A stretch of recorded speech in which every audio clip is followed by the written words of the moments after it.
안녕하세요. 저는 시카고에서 꿋꿋이 버티는 제쌤이라고 합니다. 반갑습니다. 원래 제 영상 취지는 일상에서 얻은 경험으로 여러분들께 재테크 방법을 저만의 비법으로 소개해드리는 건데, 현재는 여기 시카고가 안정을 찾아가고 있지만 제가 지내고 있는 시카고가 상황이 안 좋게 변질돼가고 있는가 동시에 저희 개인적인 불안감이 쌓여 이번 영상을 이렇게 제작하게 되었습니다. 현재 걱정하고 예의주의하고 있는 부분이 시카고 폭동 및 약탈이라서 제 개인적인 소견으로 이번 영상을 이어나가도록 하겠습니다. 최근 한국으로부터 안전하냐? 살아있냐? 라고 많이들 물어보시더라고요. 한국 뉴스를 보니까 뭐 무법천지, 약탈, 속출, 아비규환, 자극적인 내용으로 방송에 이렇게 보도가 나오고 있더라고요. 물론 약탈이나 방화 같은 로 이제 저 같은 소상공인들이 피해를 받고 고통을 받고 있는 건 사실이지만 평화 시위 위주로 좀 더 이렇게 집중돼 가고 있는 분위기라서 지금 주위 분들께 이렇게 안심을 시켜 드렸습니다. 영상을 보시는 분들께 간략히 설명을 드리자면 때는 5월 25일 한 편의점으로부터 위조 지폐가 사용되었다는 신고를 받아 경찰이 출동하게 됩니다.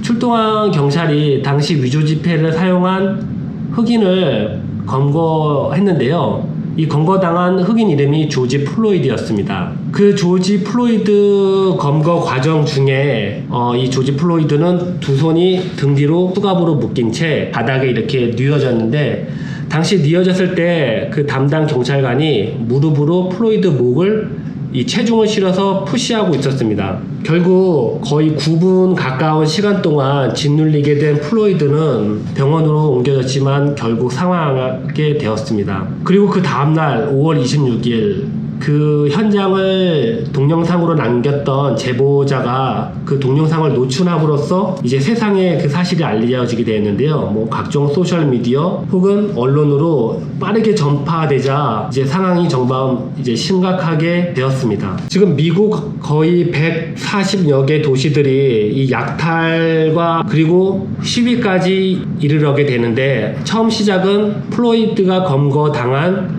미네아폴리스라는 도시로부터 시작됐는데, 그리고 주요 도시들은 당시 통행 금지를 시켰고요. 참고로 통행 금지령은 1968년 말튼 루터 킹 목사가 숨진 이후로 처음이라고 합니다. 저 또한 이런 인종주의 차별을 겪긴 했지만 모든 국민들이 함께 소리치며 일어나야 하는 것도 모자른데, 시위가 이런 폭동이나 약탈로 변질돼 가고 있어서 저는 그냥 집에서 조용히 상황을 주시하기로 했습니다. 그런데 말입니다. 저는 이해할 수 없는 게 왜 힘없고 어렵게 사는 그 소상공인들의 사업장을 이렇게 약탈로 피해를 주는 거에 대해서 경악을 금치를 못하였습니다. 좀 오버해서 표현하자면 이런 약탈을 즐기는 시위대도 있는 것 같습니다.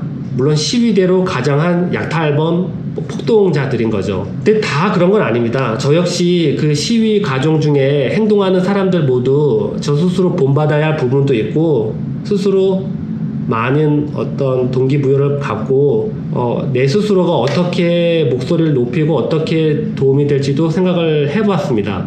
근데 하지만 제 주변에 이런 폭동으로 시작돼서 약탈로 이어지는 이런 사태를 겪으면서 피해 보시는 분들의 얘기와 내용을 전달받으니까요, 저도 사실 이 시카고에서 이 소상공인으로서 계속 살고 지내는 게 맞나라는 어떤 의구심을 계속 만들게 되는 것 같더라고요. 현재로서요. 순간 이렇게 지속되는 소상공인들이 계속 약탈로 피해받고 된다면 앞으로 물론 좀 더 상황이 좋아지겠죠. 지금도 그러고 있으니까는. 근데 이후에 그 어떤 누구가 소상공이라는 신분으로 비즈니스를 처음 오픈하고자 하는 분들이 대담한 마음이 생길 수가 있을까요?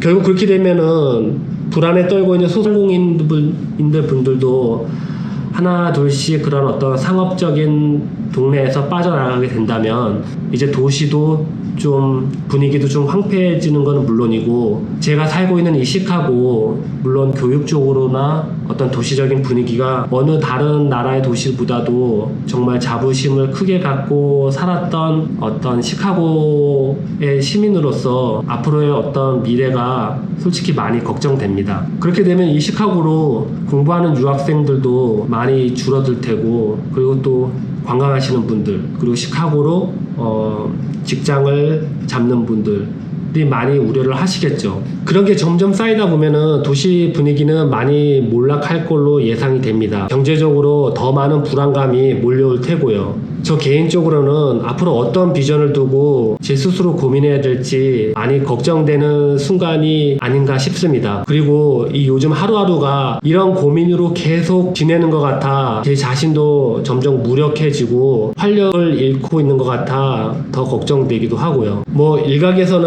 뭐 계엄령 뭐 이런 선포까지도 한다고 뭐 이런 얘기가 있는데, 제 생각에는 그런 계엄령까지는 발휘될 것 같지는 않습니다. 뭐 미국 역사상 그 계엄령이 뭐 많이 이렇게 진행되어진 적도 없고, 보통 이런 계엄령에 대해서는 많이 침묵하는 편이고, 현실적으로 뭐 트럼프 대통령이 군대 통수권자이긴 하지만 최종 판단은 법원에서 하기 때문에 그렇게 발휘될 것 같지는 않습니다. 물론 법원이 이런 폭동, 약탈 같은 어떤 빈도수가 약하다고 보겠죠. 그래서 반란으로 보기는 어려워서 뭐 계엄령까지는 안 가겠지만, 그리고 지금 이런 폭동, 약탈이 이 지경까지 오게 된 거는 뭐 트럼프 대통령의 말로는 뭐 이 지금 폭동 및 약탈을 뒤에서 조종하는 뭐 안티파 세력이 추정하고 있다고 하는데, 뭐 그럴 수도 있겠죠. 뭐 거기에다가 이 지금 미국에 거의 2달 가까이 된 격리 생활, 코로나 바이러스로 인해서 그런 답답한 사람들이 그 답답함을 해소하기 위해서 뛰쳐나온 사람들도 있을 거고, 그리고 또 대중에는 그 시위에 대한 어떤 스릴을 즐기고 싶은 어떤 젊은 뭐 그런 10대층도 있을 거고요. 그리고 물건을 약탈이라도 해야지 살 수 있는 실자분들도 있을 테고요. 제가 봤을 때 이 사람들이 그 트럼프가 한 3년 반 됐나요? 집권한지. 트럼프가 이런 인종차별적 발언을 그동안 많이 한 부분이 가장 큰 이번 사태에 영향을 준 게 아니라는 게 아닌가라는 싶은 생각이 듭니다. 물론 안티파 세력이 트럼프 대통령 말대로 그 사람들의 원인이라면 세력을 철저하게 추려낸 다음에 문제의 핵심인 인종차별, 흑백 갈등을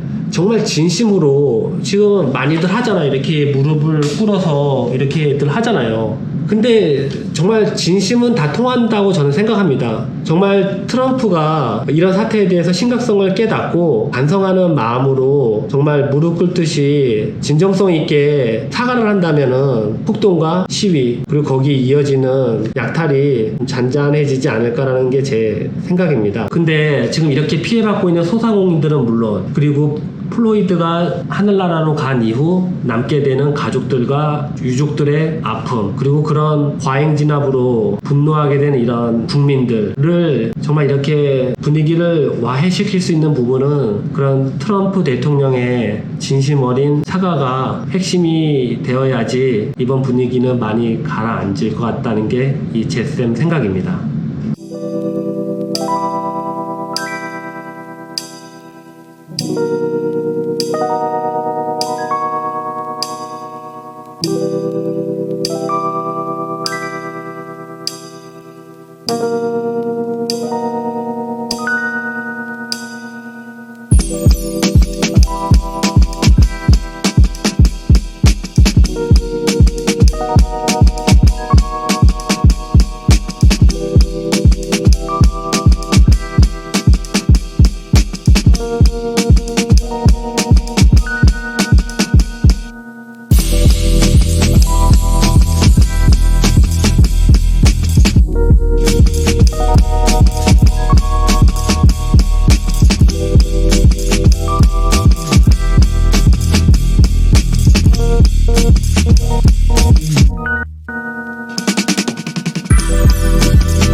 네.